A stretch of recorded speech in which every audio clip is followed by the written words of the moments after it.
Was trying to work out if I'd ever actually videoed and done a video on this before. I'm going to do one now. So my rack has 3 lots of 6 in it, or 4 lots of 6. So there's 3 tall, 2 rows deep, and I'll show you some bits and pieces actually, because some of this is absolutely unreal. And just sort of what I go through, and I have a bag of leaves to hand, and then just once a week I'll open up a tub. So this one happens to be the Klugii skeletons. I'll check to see if there's any deads in there, but more importantly I'm looking for babies, and as of yet these haven't bred for me. But I found in a lot of my tubs I don't get breeding for ages. Not all of them, some of them breed straight away. And then what I'll do is I'll give them a feed. So at the moment I'm feeding the GB fish flake, and this can be found on the website as well, podpets.co.uk. So that's the new website for the isopods. Bit of flake. This one needs some leaves, so just a small handful of leaves, just topping up the leaf litter, making sure that you haven't got high spots where they can sort of climb out of the little holes. And then in my moss, I'm literally just giving it a little bit of moisture. I'm not spraying the tub, I'm not soaking the tub down, I'm just wetting that moss. So it's giving them somewhere to go and suck a bit of moisture. And because I've took the 2 rows of 6 out, I just then put that back on the shelf as I do them. Next one is a nice pod. I do like these, they're very underrated, and it will be difficult, I think. So we've got a bit of action going on, so I'm not going to disturb these too much. But let me see if I can show you guys. So on this log here, we've got a bit of pod on pod action. So what's really nice about the Caucasus is that it's probably the only skirted. It's got like a little yellowy orange skirt around it, and I haven't got loads in here, but it looks like we're going to have some more. And this one again needs a little bit of leaf litter. So hand over, just top up the leaf litter. Bit of food, because these are quite a big pod. Well, they're not massive, but they're big enough, like, you know. So a little bit of food. And the benefit of fish food is, obviously depends on the food, it contains proteins and calciums. So it's usually sort of ground up fish and stuff. And that's it, that's all I do. That's the Trachylepus caucasus. Put them back on the shelf. What are these? So this is a bit of a sad one. I'm a bit upset with this one, and I think it's because I kept them too damp. But it's Flavomarginatus, and I've lost every one but this one, and this one's been alive for absolutely ages. So I've had him ages. I probably could do with sort of getting some more, but I just lost them. I don't know why. There's plenty of stuff in there. I'm not going to feed him because there's plenty of leaf litter. And that's Porcellio Flavomarginatus. Beautiful pod actually, but I don't know why. I don't know if I kept them too wet or what, but I lost sort of 9 out of the 10 of those. So I've struggled with those. I need to get some more. And then this is what I was sort of keen to show you guys. I think I might need to move my magic potions out into a bigger tub. And these definitely need some leaf litter. But I think we might have a few too many babies of the magic potions. Not many adults, but the next generation's definitely there. So I need to think about, and there's loads on the leaf litter as well. So they've absolutely stripped that. So these are definitely having some new leaf litter. I'll get a bit of food as well. So a bit of food down there. These are another one. Took me absolutely ages to get them going. And I do keep these quite humid though. So I actually give them a good spray down these guys. And I'll replace the moss soon because it's sort of starting to brown up. But again, these guys definitely need some new leaf litter. And we'll sort of mix it up a bit. So put some down there, put some down here. and put the lid on. So I have to do this. So that one shelf has got 4 times 6, so there's 24 on there. I've got about 40 tubs in total. These are a nice little pod as well, just a cheap one. But these haven't bred for me either, so these are Armadillidium vulgare orange. But I haven't seen any I've seen babies. So there are some babies in here, so that's a good sign. Let's get these a bit of moisture. So as Russ from Aquamax or Aqua Pets or something, as he says, Canadian guy, good channel actually, but as he says, a little hydration station. And let's give them plenty of leaf litter as well. So I'll just go through the last one. I'm not going to show you all my pods. And this is, I think this colony started from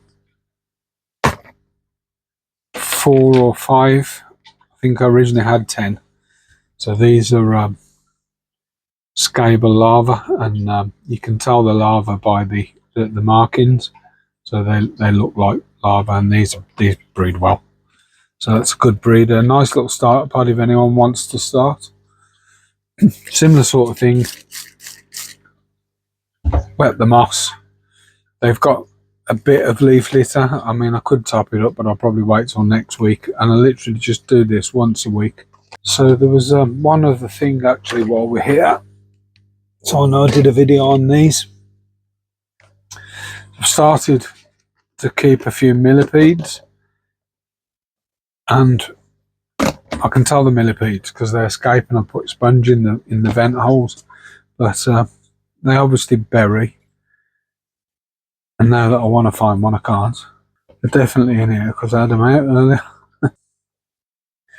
So yeah, they're a nice. I mean, it's just going to curl up, but they're a lovely little millipede.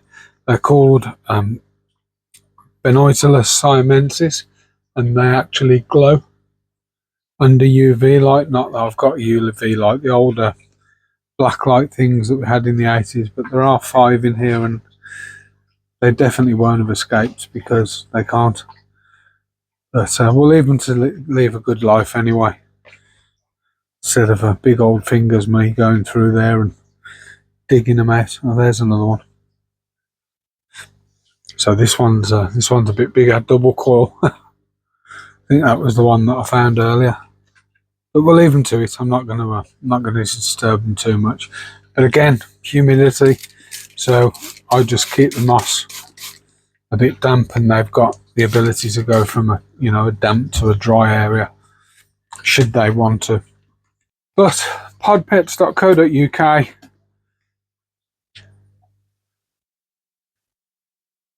And let's see if I can show you the white sharks.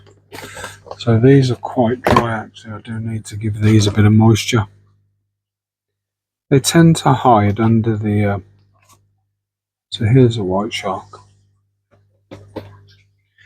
So they're just going to stay in a ball, but they're like the panda cabaris, but just smaller. Just gotta watch we don't drop any off here. So you can see a couple of young ones there, little babies. So instead of black, white, black, they're white, black, white. But this is quite dry, and the cabaris do like not massive amounts of humidity, but I do need to moisten this one a bit. But there's plenty of babies in there.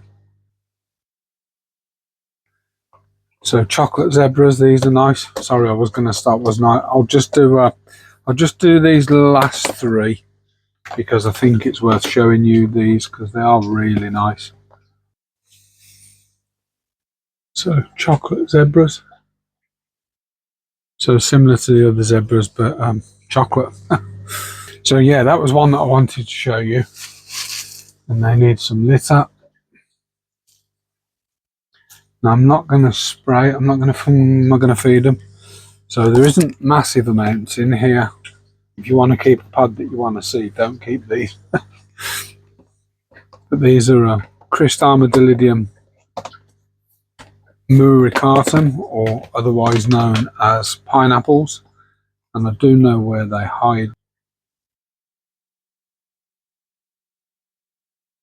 It's a little bit spiky, hence their name.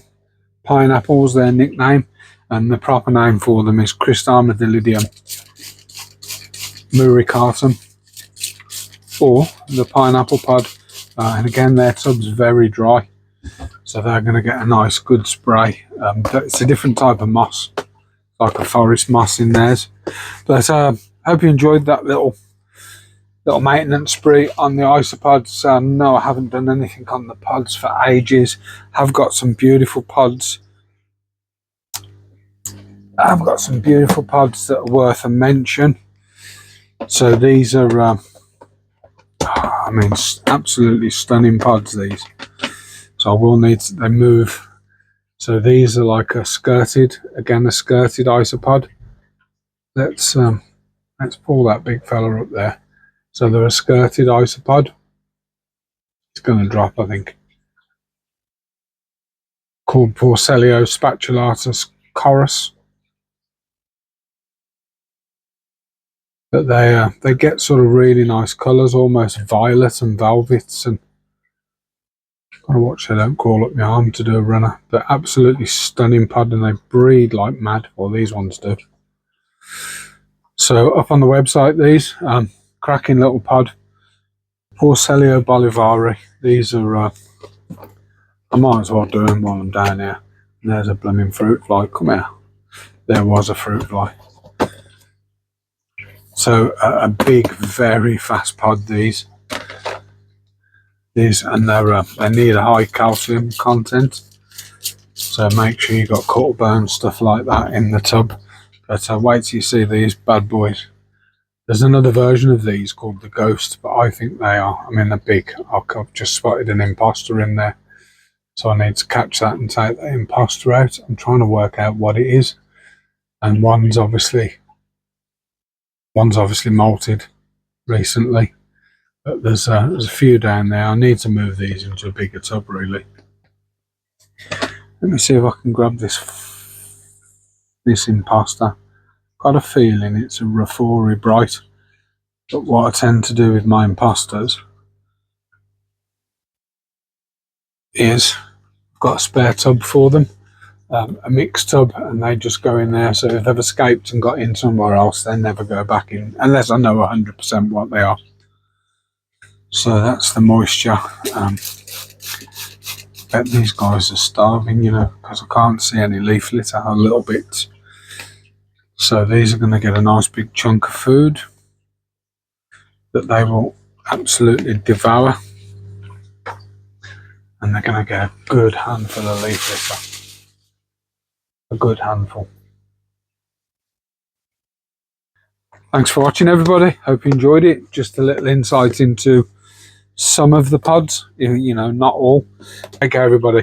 Bye bye.